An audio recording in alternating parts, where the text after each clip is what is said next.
Como eu havia dito, vamos retomar falando de comunidades sustentáveis. Eu propus aqui que nossos debatedores falassem sobre o empoderamento das comunidades,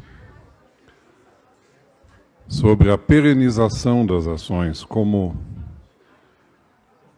transformar ações deixar que as ações sejam pontuais, para que elas tenham durabilidade no tempo e assim ajudem a construir o futuro. Então, as 3 palavras-chave que eu propus aqui são empoderamento, perenização e futuro. E para debater sobre isso, eu quero convidar nossos debatedores, começando pela Ana Cunha, que é diretora de Relações Governamentais e Responsabilidade Social da Kinross Brasil. Atua há mais de 25 anos nas áreas de comunicação, desenvolvimento social e relações governamentais no setor mineral. Convido também Cristiane Holanda Moraes Pasquim, gerente de gestão social da Nexa, com mais de 20 anos em responsabilidade social e impacto social. Atua em projetos de sustentabilidade, inovação social e relacionamento com comunidades, incluindo temas como licenciamento ambiental e cadeias sustentáveis, alguns deles, inclusive, premiados internacionalmente. Convido também a Gleusa Jesué, diretora de reparação da Vale. Gleusa é bióloga, com mestrado em meio ambiente pelo FMG e MBA em gestão ambiental. Tem ampla experiência na área socioambiental, com foco em estudos técnicos e implementação de projetos de reparação e sustentabilidade. E agora, para trazer equilíbrio ao nosso painel, que não seja só representado pelo lado feminino, chamo Cristiano Parreiras, advogado com mais de 20 anos de atuação no setor minero-siderúrgico, especializado em sustentabilidade e relações institucionais. Ele é diretor de assuntos corporativos da mineração Morro do Ipê. É conselheiro do Sindiesta, que ele aqui também representa, e diretor da Associação Comercial de Minas. E chamo também Otton de Villefort Maia, jornalista com MBA pela Fundação Dom Cabral e formação em comunicação corporativa. Pela Syracuse University, é vice-presidente de sustentabilidade da Anglo Gold Ashanti, diretor do Instituto Minas pela Paz, do capítulo Aberge de Minas Gerais e conselheiro do IBRAM e Sindiesta. E para moderar e conduzir e direcionar esse assunto, nosso colega de conselho da Brasil Mineral, Renato Siminelli, que é engenheiro químico pelo FMG, com mestrado em geociências e MBA nos Estados Unidos, diretor da Mercado Mineral e coordenador da rede MIB. Atua em projetos de governança de ecossistemas e cadeias de valor, integra a rede da ONU para o Desenvolvimento Sustentável e, como já disse, é conselheiro da Brasil Mineral. Renato, passo a condução da palavra para você. Nós temos 60 minutos aí para esse painel e peço que, sim, reserve um tempinho para ouvir intervenções, perguntas e colocações de nossa plateia. Obrigado a todas e todos. Bom painel.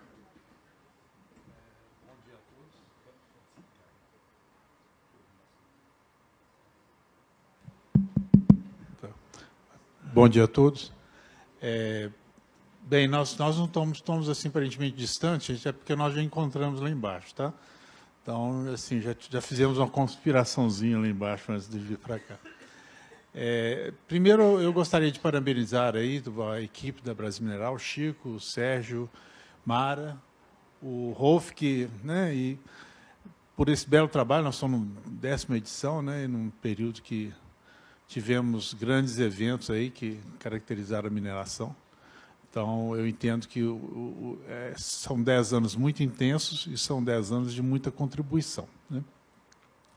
Nós discutimos um pouco como é que vai ser a nossa dinâmica de apresentação. Basicamente, nós vamos ter 2 rodadas de contribuições de cada membro do painel. e nós reservamos um final de tal maneira que a plateia possa, de fato, contribuir. Então, por favor, gostaria que vocês já fossem identificando suas perguntas, né, para ser colocadas no final. O Rolf colocou a questão do foco que foi desenvolvido a proposta do painel, né? Empoderamento, perenidade e futuro. Mas, antes de tudo, já pensando no primeiro título, né, que seria Comunidades Sustentáveis, eu entendo que há uma sutileza quando se coloca, começando por comunidades sustentáveis, né? Na medida, e isso eu entendo que é um sinal de maturidade do próprio Mineração em Comunidades, que é ver as comunidades, tá, como protagonistas, proativas e emancipadas no sentido de identificar, né, e buscar o seu futuro, né? De alguma maneira, a gente muda um pouco aquele foco. E a mineração, o que ela fez? Não. Vamos também ter o olhar, né, nas comunidades, né, e trabalhar no sentido de, aí sim, empoderá-las, né, desde lideranças até toda a comunidade, no sentido de haver essa implementação de uma busca de futuros, né? E colocando que a questão da perenização ela é muito bem colocada, porque nos meus longos anos trabalhando muito com projetos coletivos e fomento de governo, né? As empresas, na verdade, elas têm mais disciplina com relação a isso. O país tem a cultura da não continuidade, né? Essa é a grande característica. Então, tudo se perde muito. Então, como manter essa continuidade, principalmente trabalhando no coletivo e trabalhando em relações com organizações tão, né, os participantes da comunidade, governo municipal, estadual, federal, as empresas, né, ONGs e outros participantes dessa governança. Então, como lidar com isso? No sentido que nós tenhamos aí uma governança de fato, nós estejamos falando em décadas, né? E não governança de um primeiro ano, porque no final tudo se desfaz, né? E os grandes desafios nunca são realizados em função disso. Então, eu gostaria de começar com a Ana. A Ana está já como primeira, então aqui não vai ter, né? A Ana já foi logo, né, colocando. Então, falei, vamos seguir a lista da chamada. Então, Ana, por favor. O que eu fui colocando? Não. Senão eu já tinha dado a opção de rever um pouco a entrada de cada um. Eu falei, vamos seguir a própria colocação do programa. Bom, gente, bom dia a todos e a todas. É sempre uma alegria estar nesse evento, agradecer a Brasil Mineral, o Rolf, agradecer a Mara e a professora Maria José, como a professora anterior agradeceu em nome de todas as outras mulheres também, né? Pessoas que estão seguindo essa jornada antes de nós nesse setor, que é um setor ainda muito desbalanceado quando a gente fala de diversidade. Eu acho que a gente vai falar disso também aqui, porque se a gente está falando de comunidades sustentáveis, né, não existe sustentabilidade com desigualdade. Acho que esse é um primeiro ponto, seja qual for a desigualdade que a gente esteja falando. Então, acho que queria partir primeiro desse pressuposto, quando a gente pensa na resiliência desses territórios, né? E aí também saindo um pouco dessa visão de comunidade mais para as cidades e os territórios, e puxar esse novelo, falando, trazendo um pouco o ODS 11, que eu acho que ele está bem por trás do que a gente vai discutir aqui hoje, né? Que fala sobre cidades e comunidades inclusivas, resilientes e sustentáveis, né? Acho que a gente está falando aí de 3 pilares que são a base para a gente pensar nessa perenização e nesse fortalecimento dos territórios, né? O painel anterior foi muito rico, acho que ele fala muito com o nosso painel. E eu queria trazer uma fala da professora, porque ela falou assim, democracia com desenvolvimento dá muito trabalho. Acho que é isso, né? Esse trabalho é o que a gente tem chamado e o que a gente está falando dessa gestão colaborativa, né? Acho que quando a gente pensa em comunidades sustentáveis, em cidades sustentáveis, a gente tem primeiro que acho que mudar o modelo de governança que hoje, de forma geral, impera nas cidades e nos territórios, né? Para de fato com esse olhar da governança colaborativa, onde você tem a mineração e aí com a entidade privada muito se implicando nesse processo, mas como uma parte dele, a sociedade civil organizada, o próprio poder público e as comunidades, né? Nesse fortalecimento que precisa ser feito de muitas mãos, de fato. Não existe, da mesma forma que eu entendo que não existe sustentabilidade com desigualdade, também não existe sustentabilidade quando você tem só um desses entes trabalhando isoladamente, né? No painel passado também foi dito sobre que ninguém faz política sozinho, né? Você não tem política pública eficiente só com o poder público fazendo, você também não tem políticas da iniciativa privada com sucesso se elas também andarem sozinhas. Então, o ponto que eu queria trazer aqui para a gente começar essa discussão, né, só para deixar mesmo o gostinho para a gente pensar um pouco como que a gente consegue ser eficaz e eficiente nessa articulação, nesse trabalho conjunto, para que, de fato, quando a gente olha para esse território pós-mineração, a gente tenha construções que, de fato, levem a territórios mais fortalecidos, né, do ponto de vista de toda a sua musculatura mesmo, e que a mineração tenha sido um agente importante,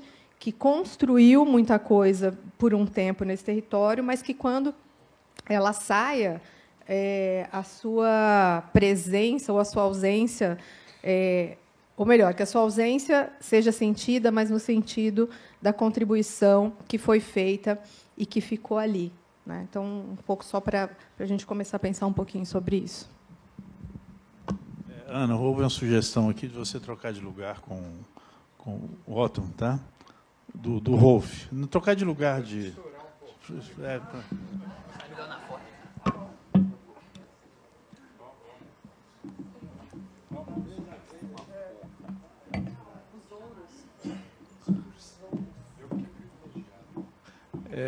Cristiano. Bom dia, pessoal. É uma satisfação muito grande para mim estar aqui hoje com vocês. Queria cumprimentar aí de uma forma muito especial também o Chico, o Sérgio, a Mara, o Rolf, a professora Maria José, que fazem aí a Brasil Mineral ser essa referência para nós que trabalhamos no setor já há muitos anos. E não posso deixar de dizer, uma década de mineração e comunidades. Isso tem uma simbologia muito forte, uma simbologia muito grande, que a gente segue, né? O Chico trouxe muito bem. Ele percebe o X diminuindo, mas ainda existem questões. E olhando, né, aproveitando aqui a fala da Ana, que fez aí um gancho com o painel anterior, dizer que a minha percepção, que já participei de todas as edições desse evento, é de que estamos evoluindo, estamos caminhando. Muito no sentido de que, às vezes, a ação da empresa de mineração naquele território, às vezes, era uma ação muito pontual, uma ação quase assistencialista. E hoje, com o passar dos anos, a gente vê as empresas de mineração trabalhando de uma forma muito mais efetiva, de uma forma muito mais estruturada, preparando aqueles territórios muito mais para o dia seguinte, com ou sem a mineração, né, dando oportunidades aí para aquelas comunidades que estão no entorno. Desculpa, acabei que não comecei a falar e não cumprimentei os meus colegas de painel aqui. E essa é a minha percepção. a mineração com as comunidades, a gente ainda tem um caminho a percorrer, mas vejo isso, já que a gente já caminhou os primeiros passos aí dessa maratona. Não é uma corrida curta, é uma corrida longa, exige nós aí treinamento, planejamento, ações, resiliência, né, porque desafios e dificuldades eles vão se apresentar aí ao longo do caminho. E olhando de uma forma mais ampliada, né, quando a gente olha, às vezes, né, a comunidade só como aquele entorno, e aí falando um pouco igual o Frederico Bedran falou no painel anterior, quando a gente olha a sociedade como um todo, quando a gente olha ao nosso entorno, nós temos aqui o Mining Hub, que foi uma iniciativa das empresas de mineração de trazer para Belo Horizonte essa iniciativa de inovação aberta para poder catalisar ações, iniciativas, startups para resolverem questões do setor. Ou seja, trazendo para Belo Horizonte um centro de tecnologia para o desenvolvimento do setor. E a gente não precisa ficar distrito ao Mining Hub, não. A FIENG, né, olhando aí pelo Sindiestre, por quem eu estou falando aqui hoje, tem um trabalho muito bacana que eu recomendo a todos, quem não teve oportunidade de conhecer, que conheça o CIT Senai, que tem uma instalação maravilhosa de pesquisa e desenvolvimento mineral.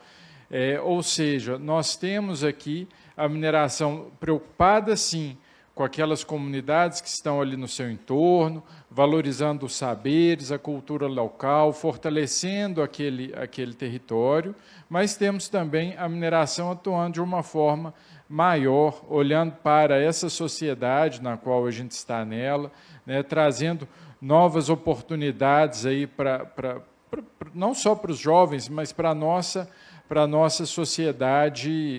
sociedade como um todo. Mas olhando, né, para o tema do painel, quando a gente fala de mineração, de comunidades sustentáveis, né, a perenização, é muito importante o trabalho do poder público, né? A professora Ana Amélia falou muito na transparência do gasto, né, da utilização daqueles recursos que advêm da atividade mineral. E aí, sim, a mineração, às vezes, né, está ali premida por conta de um prazo, de uma licença, a mineração, às vezes, não tem como cobrar daquele agente público. Olha, a gente destinou tantos milhões ou tantos bilhões a título de uma determinada rubrica para o município, para o Estado, mas falta isso, às vezes, uma infraestrutura.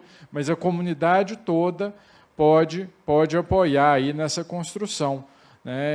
Quando a gente fala em sustentabilidade, a gente pensa sempre no tripé, né, ambiental, social e econômico, e para a comunidade é a mesma coisa.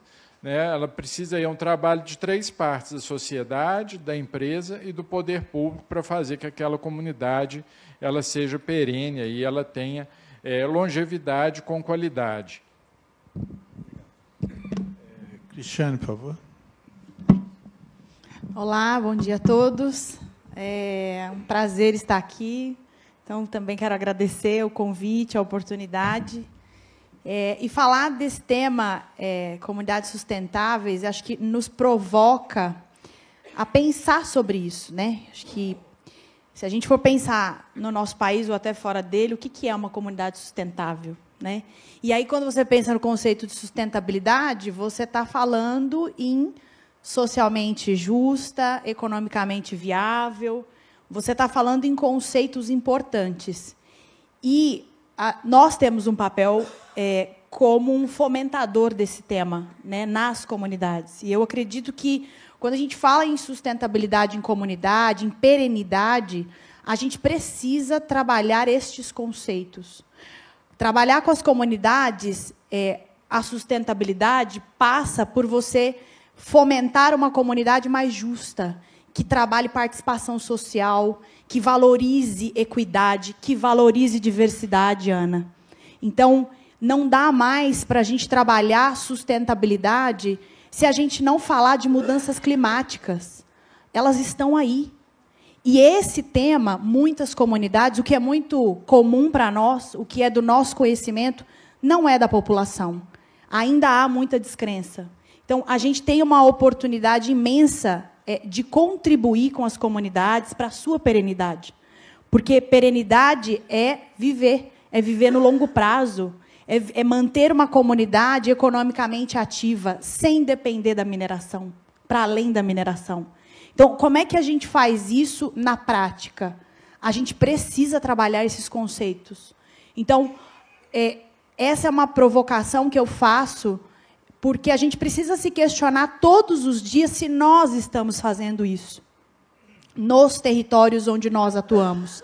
Se nós estamos provocando essa reflexão. Se a gente está pensando que diversidade não é uma concessão, diversidade é uma força da sociedade. O mundo está mudando todos os dias. E essa força, a gente precisa olhar.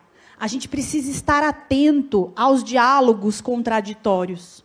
Porque, muitas vezes, me preocupa o óbvio, sabe? Me preocupa a gente falar a nossa língua, mineração para as comunidades. A gente não pode fazer isso. Na minha visão, se a gente quer trabalhar e quer desenvolver, e quer pensar em desenvolvimento sustentável para a organização, para as comunidades, a gente precisa fazer desse discurso a gestão dos nossos negócios. Então, sustentabilidade para a comunidade, para todos nós, que nós somos comunidade, vai além do que a gente faz no relacionamento com comunidade. Vai muito além. É a nossa base, é a nossa vida. Falar de mudanças climáticas é a nossa vida. Então, como é que a gente discute isso no longo prazo? A gente realmente precisa fazer um exercício sério e de aprendizado todos os dias, de entender e de se abrir para o contraditório e não só aceitar o contraditório, e não só achar ou fingir que o contraditório é ok, eu vou superar. Não, como é que eu construo a partir do contraditório? Como é que eu vou refletir com uma comunidade que me questiona? Que questiona a minha diversidade? Que eu não faço direito. Como é que eu vou lidar com isso?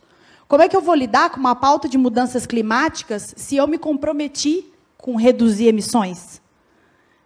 E não é ouvir o discurso da comunidade e falar, a comunidade não sabe o que ela está falando. Não, mas eu sei o que ela está falando.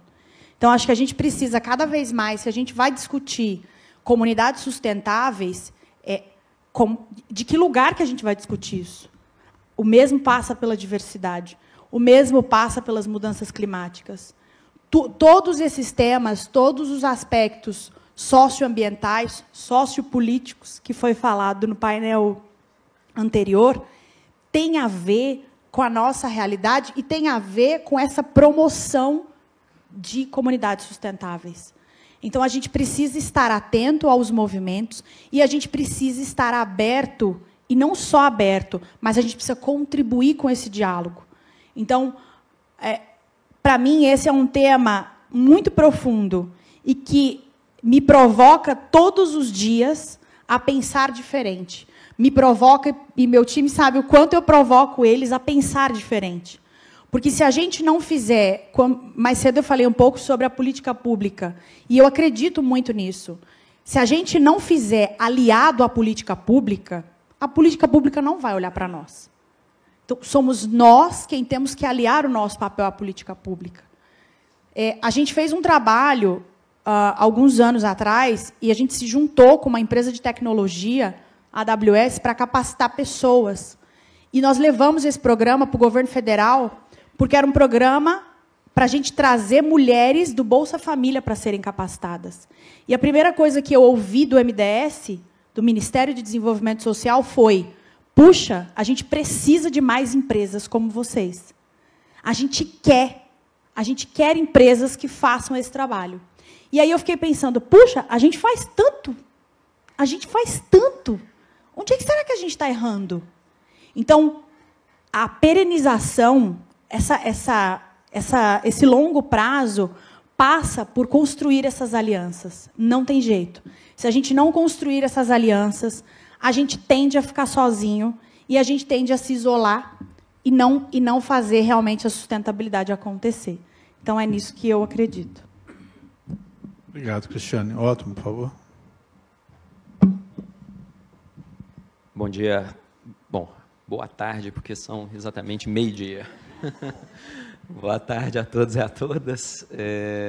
Cumprimentando aqui meus colegas de painel, cumprimentando a Brasil Mineral, na figura do Chico, do Sérgio, de toda a equipe. Também estava pensando muito sobre o símbolo dos 10 anos, porque ele marca também a minha entrada no setor mineral. Né? Então, há 10 anos trabalhando na mineração, participei do primeiro Mineração em Comunidades e estava refletindo um pouco sobre a transformação do setor ao longo desse tempo. Mas, obviamente, complementando boa parte do que é ser dito do tema, meus colegas já se posicionaram e estou de acordo com o que eles colocaram. Eu acho que tem um aspecto interessante quando a gente fala no ambiente contemporâneo que a gente vive, nos desafios complexos que são colocados, que não serão resolvidos por entes isolados, né? Boa parte de nós aqui, e também no painel anterior isso foi comentado, sobre como cada ente da sociedade, isoladamente, é incapaz de lidar com problemas complexos. Do ponto de vista de perspectiva histórica, né, acho que é interessante a gente pensar que a contemporaneidade ela vai trazer em xeque também a limitação de papéis dos entes.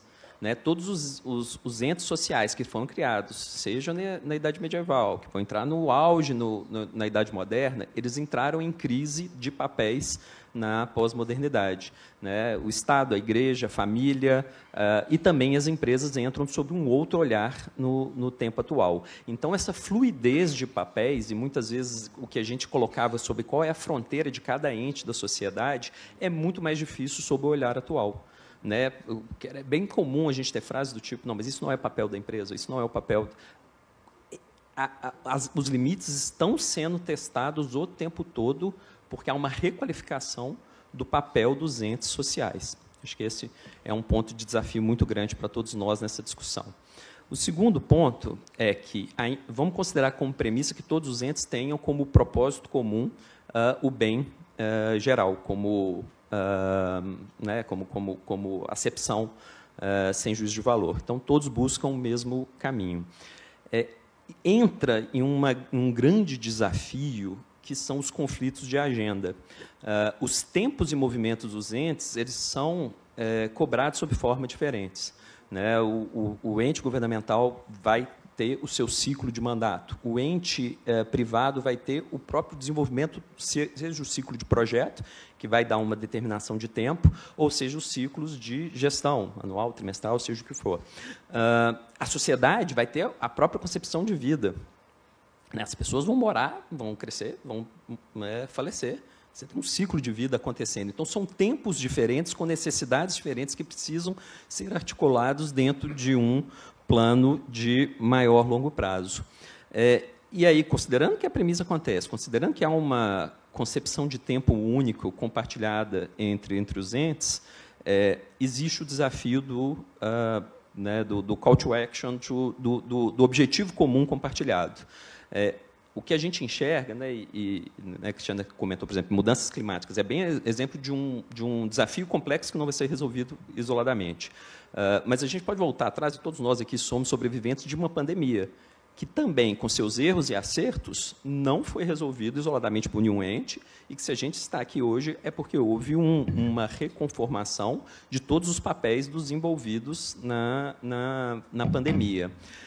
Então, o que me chama a atenção é que, muitas vezes, esse envolvimento ele vai se dar mais pelas crises ou pelo senso de emergência do que por agendas comuns bem colocadas para todos esses entes. Então, como quebrar também essa noção que existe em todos nós de se unirmos diante das crises.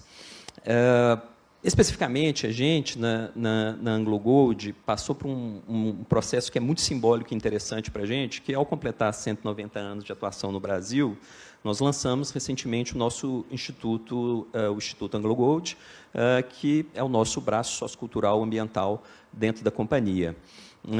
E a gente começou a lidar com algumas discussões interessantes. Assim, um dos primeiros papéis do Instituto, ainda na sua protogênese, ele não tinha sido nem criado ainda, foi como trabalhar a destinação da sede histórica da companhia. A gente havia feito uma saída do nosso escritório corporativo e começamos a pensar. E hoje esse espaço ele representa um pouco essa articulação de vários entes sociais, porque a solução para a destinação do espaço foi, através de uma parceria com o SESI, se tornará a Escola SESI Nova Lima, naquele espaço, né, um legado de educação.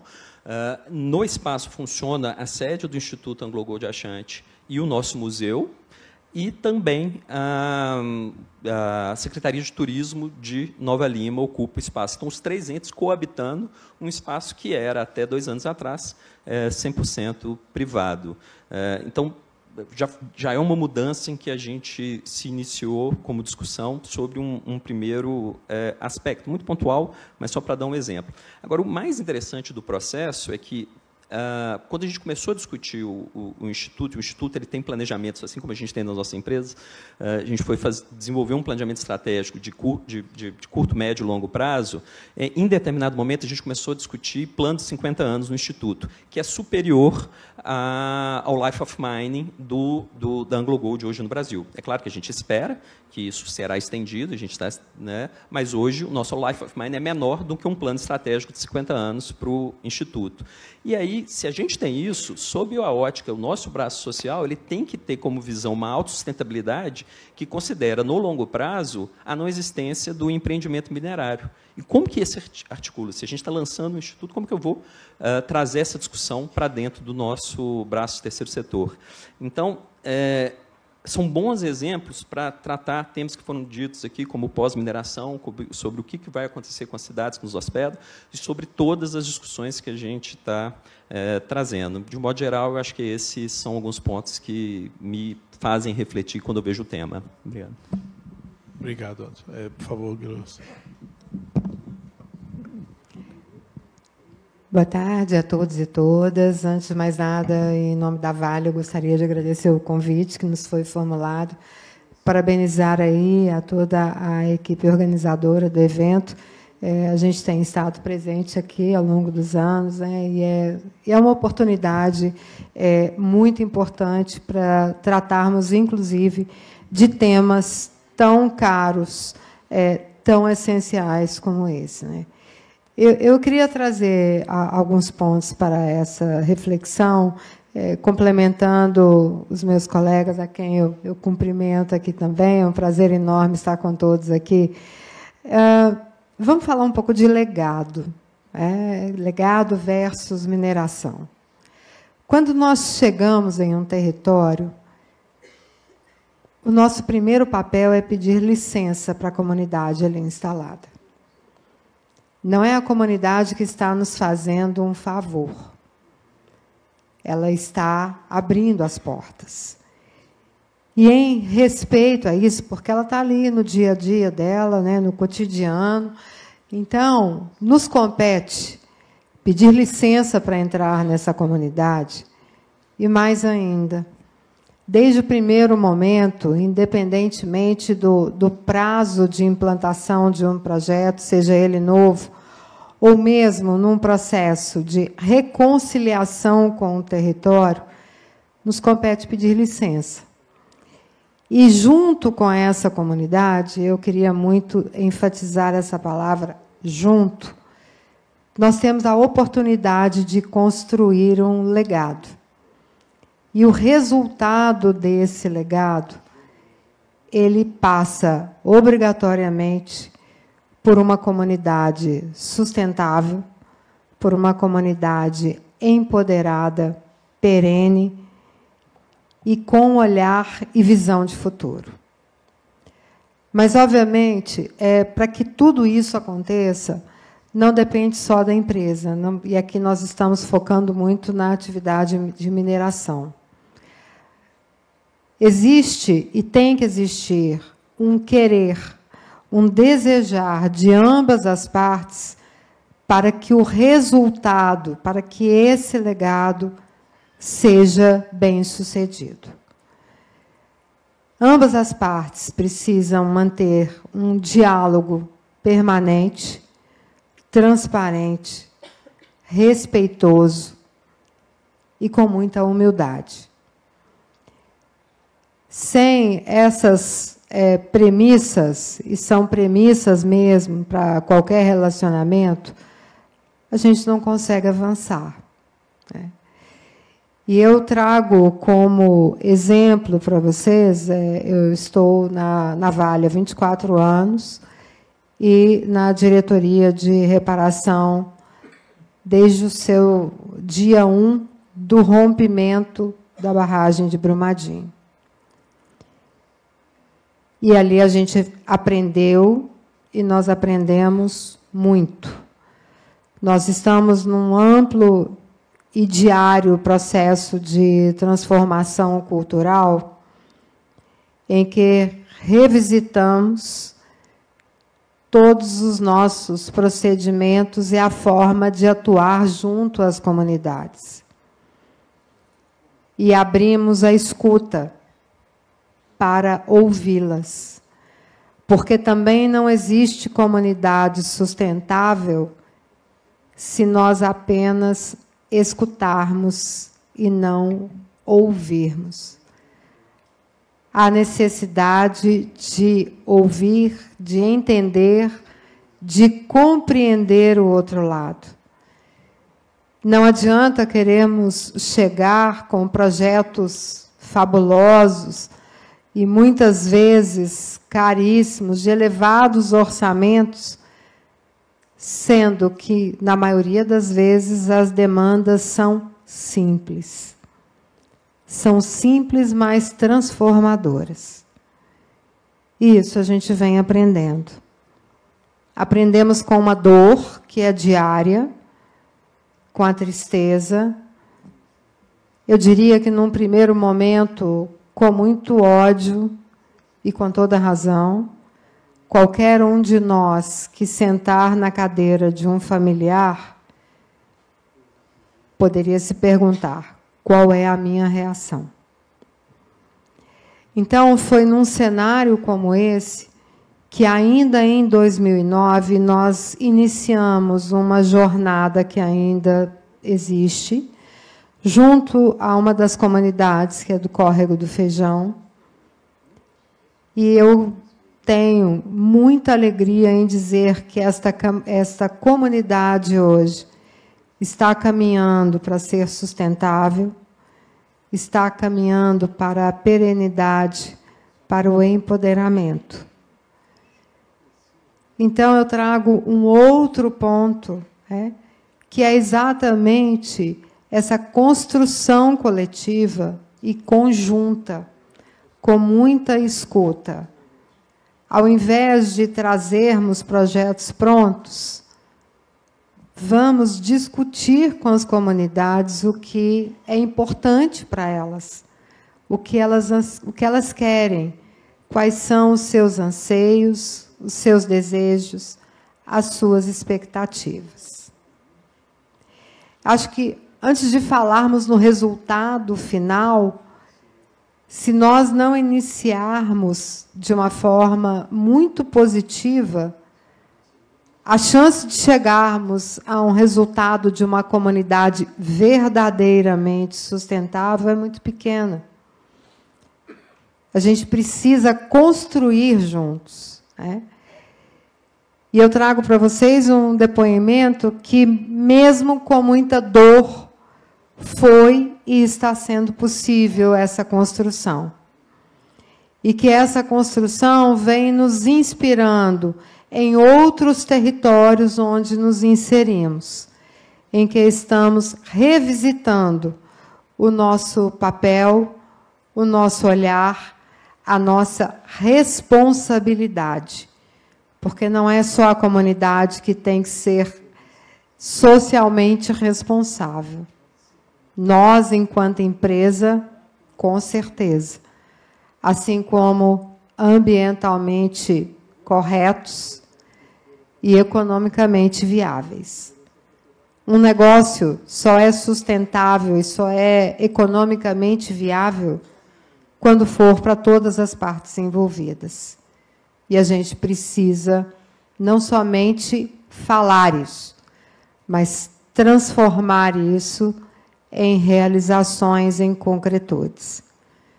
Então, eu deixo aqui essas palavras para aquecermos o nosso o nosso painel, as nossas discussões e, mais uma vez, agradecer pela oportunidade de estarmos aqui. Só uma frase que eu queria deixar, que essa é o meu diário, eu diria.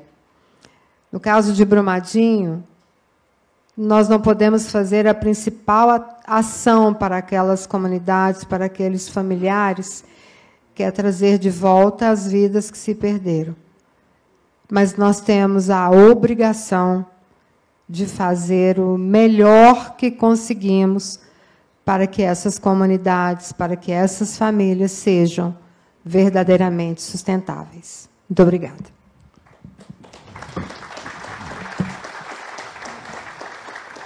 Obrigado, Gleusa. Bem, nós vamos agora para a segunda rodada aqui entre nós. Antes eu queria só fazer alguns comentários rápidos, né? Primeiro, que quando nós pensamos em contraditório e diversidade de valores, né, para a sociedade, eu gosto sempre de revisitar os ODS. A gente esquece deles, né, mas está tudo ali, de alguma maneira, contemplado.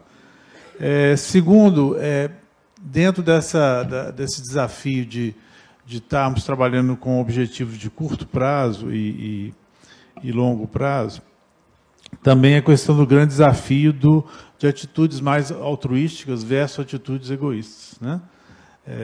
Não egoísta no sentido negativo, no sentido prático da palavra, né?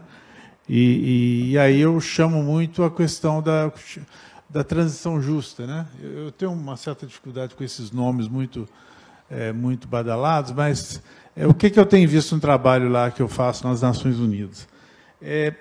Como que você pode justificar, chamar a sociedade para trabalhar com contribuições de longo prazo, né, pensando aí em 2030, 2040, 2050, se suas demandas mais imediatas não são contempladas? Então, de alguma maneira, nós temos que fazer um exercício do olhar, né, muitas vezes de longo prazo, até um pouco burocrático, às vezes, para esse olhar de beneficiar a cada participante da sociedade de imediato, seja com relação à fome, seja com relação à água, seja com relação à empregabilidade, assim por diante. E para a gente fazer a segunda rodada, eu proponho duas linhas de fala. Uma, eventualmente, cada um contribuir com alguma fala do outro, se achar relevante, mas dentro da lógica da governança que vai ser necessária para esse desafio, o que vocês veem como não recomendável fazer e aquilo mais importante para ser feito, né? É lógico que é um leque muito grande de ações, mas nós temos talvez aí dois extremos, né?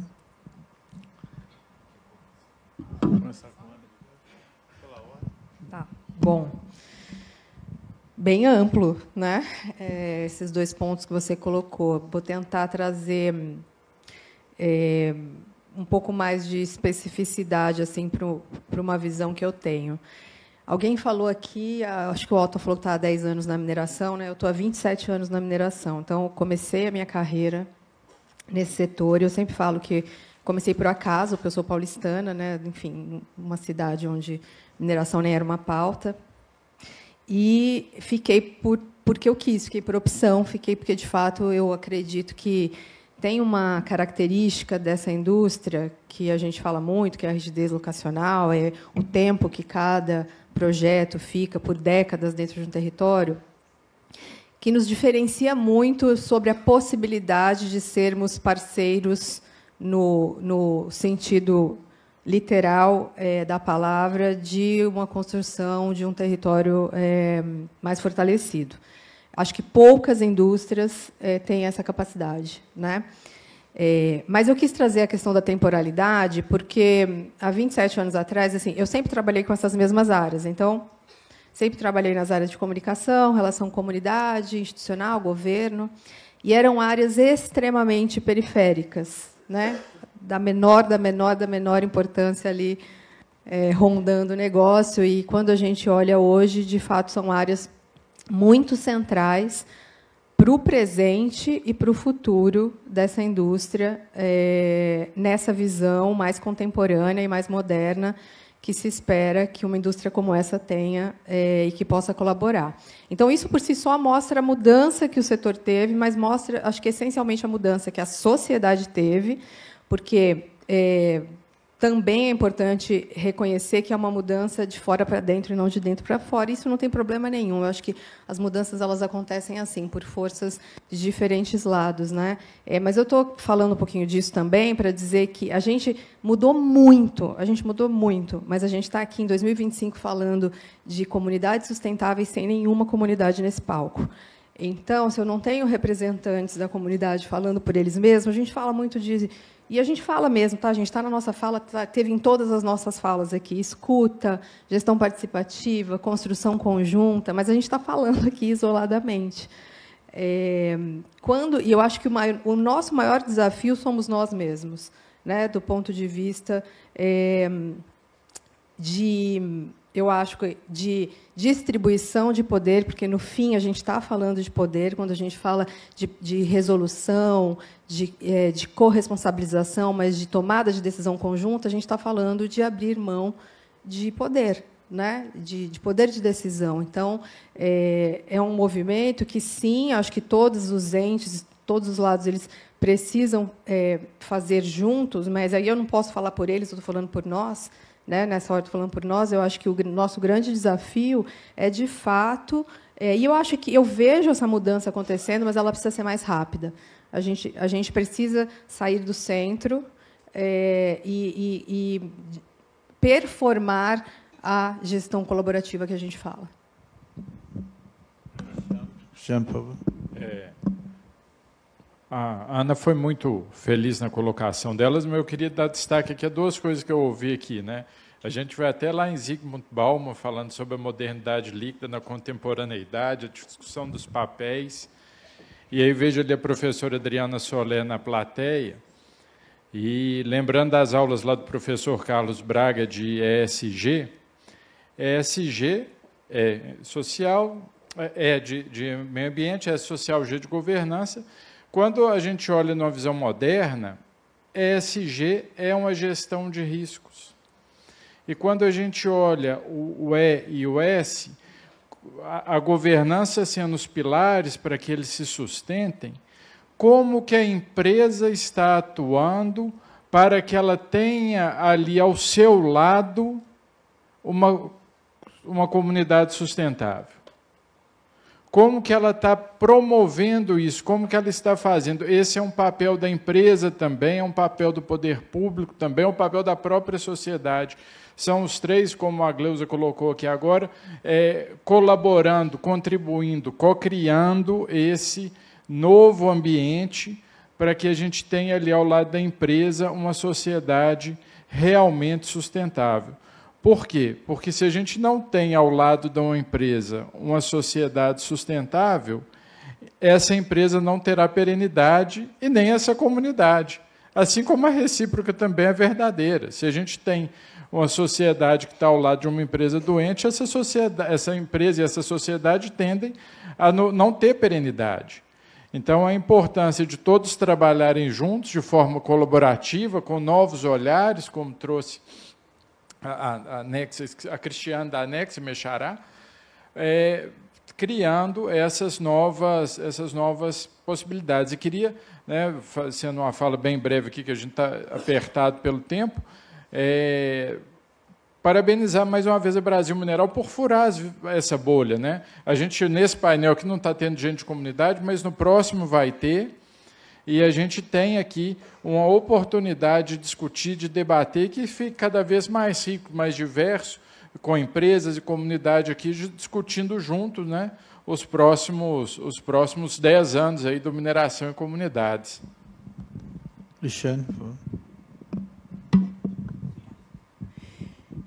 Eu acho que eu concordo, né, plenamente aí com as falas, e eu acho que o mundo muda muito rápido, né, e a gente precisa se expor à complexidade desse mundo. E eu acho que nem sempre a nossa indústria faz isso, se expor à complexidade desse mundo.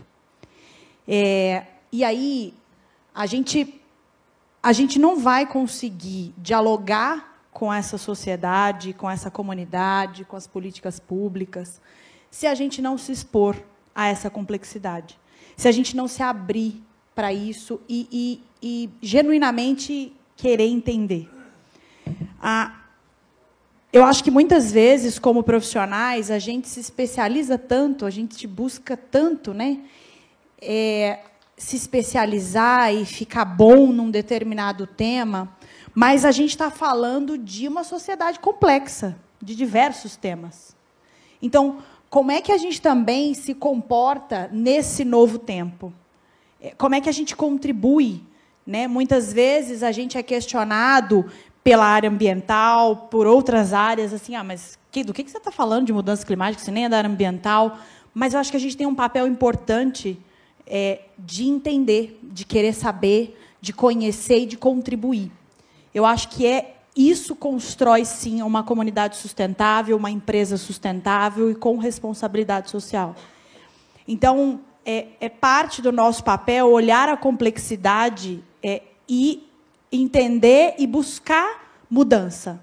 Porque, senão, a gente vai cair na mesmice. Eu acho que a gente vai continuar seguindo pelo mesmo caminho. E a complexidade está aí, ela está posta, nos desafiando a cada dia.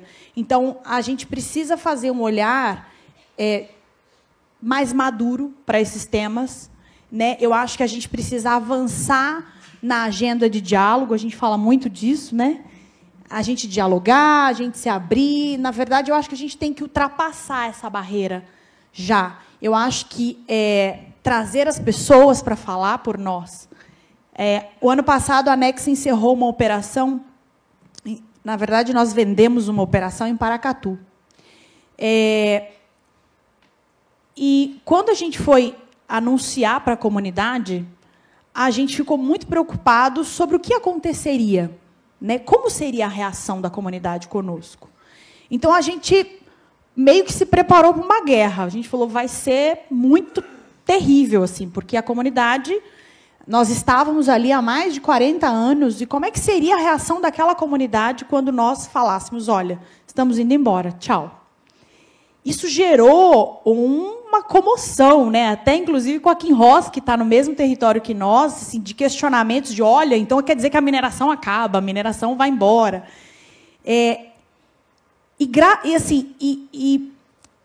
Nós fomos muito felizes, porque na comunidade, que fica ali muito próxima da nossa operação na área de influência, quando a gente contou para a comunidade, houve uma comoção.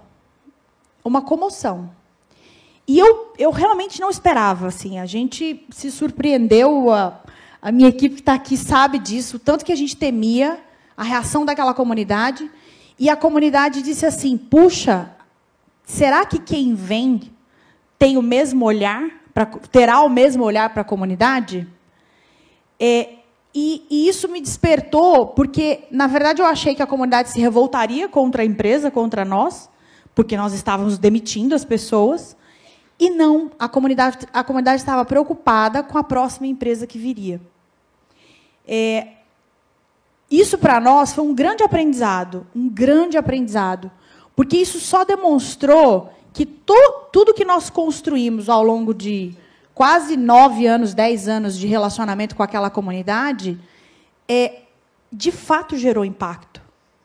Então, às vezes, a gente precisa realmente, mais até do que medir reputação, diálogo, nosso planejamento social, a gente começar a dialogar pensando nessa saída. Porque eu acho que a gente ainda faz pouco. Então, a gente tem que olhar para isso de uma maneira muito séria, muito responsável. Porque isso, em algum momento, vai chegar. E como é que essa comunidade vai ser, como é que ela vai se sustentar? Então, para nós, como profissionais da área, eu acho que é fundamental que a gente se especialize, que a gente amplie o nosso conhecimento sobre o social, mas, mais do que isso, eu acho que a gente precisa estar atento a outros aspectos, aspectos sociopolíticos, aspectos ambientais, aspectos sociais. Porque, uma vez que a gente trabalha este contexto complexo, a gente gera impacto, e gera um impacto poderoso.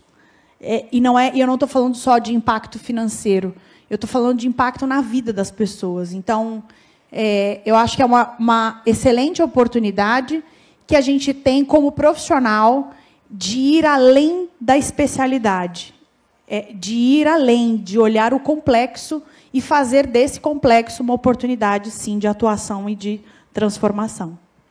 Obrigado, Cristiane. Otton, eu pediria, inclusive, agora que a gente fosse, dentro do possível, mais breve, né? É ótimo. Bom, acho que só, então, talvez, complementando aqui a reflexão, trazendo um ponto, esse ano, né, dentro dos 190 anos, eu me peguei lendo a revista dos 150 anos da companhia, feita pela Brasil Mineral, na década de 80. Né, acho que todos nós aqui já escutou a frase de que talvez nada tão estranho quanto o passado recente.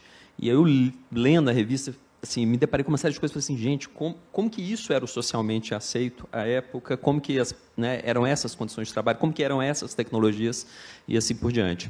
E a reflexão que lá dentro, né, da empresa a gente tem feito e tentado transformar todas as nossas discussões, né, base num princípio de que o que nós estamos fazendo hoje não vai ser só julgado pelos olhos de hoje, mas vão ser julgados pelos olhos da manhã. E as pessoas no futuro vão olhar para a gente com esse mesmo estranhamento com o qual nós olhamos 30 anos atrás, com o qual nós olhamos 50 anos atrás, com o qual nós olhamos 100 anos atrás. E alguém no futuro vai dizer, como que eles operavam com diesel? Como que a empresa ainda não era zero acidente? Como que era esse nível de diversidade, ou seja, o que for? O que eu estou querendo dizer? Quando a gente estabelece qualquer planejamento de sustentabilidade, a gente tem uma visão clara de olhar para as questões emergentes. Né, o que é uma demanda emergente, o que já é consolidado e o que é um impacto consolidado. E, muitas vezes, o que vai tornar o emergente realidade ou não vai depender de uma série de questões, de velocidade da discussão, entre outras questões contextuais. Mas, invariavelmente, não existe nada na história da civilização que a velocidade pode mudar, mas que o caminho é colocado. Né? Você vai ter pushback, você vai ter retornos talvez muito pontuais na história da humanidade, mas isso vai acontecer. Então, todas essas discussões, questão climática, não existe nada de que não torna a questão climática emergente e urgente nesse caso, né, emergencial nesse caso. E isso vale para qualquer discussão que a gente está colocando. Então, esse olhar para o futuro e não para o olhar para o agora. E por que isso é importante? Porque isso tem que quebrar as nossas certezas imutáveis. Eu falei sobre a mudança dos papéis, mas também nós trabalhamos sobre certezas imutáveis. E a nossa colega aqui da Vale falou um ponto muito importante, que é sobre o economicamente viável. O economicamente viável não é imutável. Ele muda de acordo com conceitos. E aí, Cristiano, você falou, né, nós falamos do Bauman, vamos falar do Hayek também. Né? Eu gosto muito de uma frase do Hayek, que, quando discutido sobre uma opinião econômica, dando uma palestra, alguém fala, mas semana passada eu estava com você numa outra palestra, você falou completamente o contrário sobre para onde o mercado iria. E ele diz, mas quando o contexto muda, eu mudo de opinião. Você não muda a sua opinião, não? Então, não tem... nós temos que quebrar essas certezas imutáveis dentro das companhias. Todos nós escutamos, no auge da pandemia, que ia demorar 5 anos para surgir vacina. Todo mundo se lembra disso. Em quanto tempo que a vacina foi concretizada? Por quê? Mudou-se as dinâmicas da cadeia produtiva, das pesquisas, da quantidade de dinheiro investido. E o que não era viável se tornou viável. Então, muitas das certezas que a gente diz sobre o mercado de mineração também precisam ser questionadas sobre a ótica de viabilidade também, seja técnica ou econômica. Né? Eu acho que essa é a minha provocação. Otton, obrigado. Gleudo, você vai fechar o painel. Pois é, eu fecho com a missão de falar em 30 segundos, tentando recuperar o tempo. Mas eu acho que várias provocações e considerações aqui para aquecer a discussão já foram feitas. Eu vou direto ao ponto, Renato, quando você diz o que é recomendável fazer e o que não podemos fazer. Né? Eu acho que a gente não pode mais repetir o passado, a cultura do passado. O mundo está em francos avanços em francos desenvolvimentos. Todos os dias mudamos, enquanto sociedade, enquanto conhecimento, enquanto tecnologia, e a gente tem que acompanhar isso. Então, mas no passado eu fazia o meu negócio assim. Mas no passado eu não conversava com as pessoas. Gente, isso não existe mais. Eu vou fazer isso aqui, eu vou omitir isso, porque eu não tenho que... Ninguém vai descobrir. Esquece. Eu diria que não é nem mais em segundos qualquer erro, ele está explícito na internet para o mundo. Qualquer erro está explícito em questões de milionésimos de segundo, online mesmo. Então, o que não podemos fazer, ficarmos presos ao passado, a gente não acreditar na capacidade alheia. A comunidade é muito simples, você não tem que ir lá conversar com ela. É na simplicidade que estão as maiores riquezas. Então, a gente precisa fazer isso. E eu nem diria o que é recomendável fazer, mas eu diria o que é obrigatório fazer. Em qualquer atuação nossa, seja ela pequena, média ou grande, pontual, frequente, periódica, respeito acima de tudo. Mas eu diria mais uma palavra, que é o nosso mantra diário também, empatia. É muito fácil, às vezes, a gente falar, poxa, mas por que essa comunidade está reclamando tanto? Então, senta na cadeira da comunidade e vai entender por que eles estão reclamando tanto de alguma coisa que você não está fazendo corretamente. Isso a gente leva para a vida, para as nossas relações familiares, com amigos, com marido, esposa, filhos. Isso a gente leva. Senta na cadeira do outro. E eu tenho um grande amigo nosso, Navalho, que ele costuma dizer o seguinte, o próximo passo da empatia é a compaixão, que é não somente você se colocar no lugar do outro, mas é você raciocinar e prever as suas atitudes no lugar do outro. Então, eu deixo aqui essas palavras para as nossas discussões. Obrigada.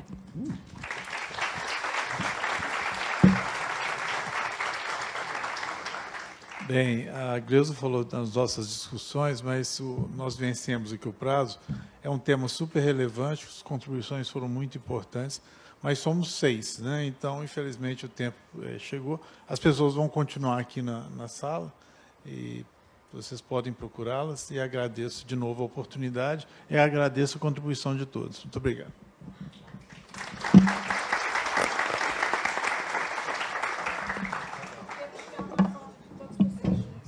Isso, uma foto com os painelistas um pouco mais na frente, enquanto eu agradeço a cada um também a sua participação, a sua contribuição valiosa. E, pegando um gancho na fala da Gleusa, amanhã nós vamos conversar sobre escuta afetiva.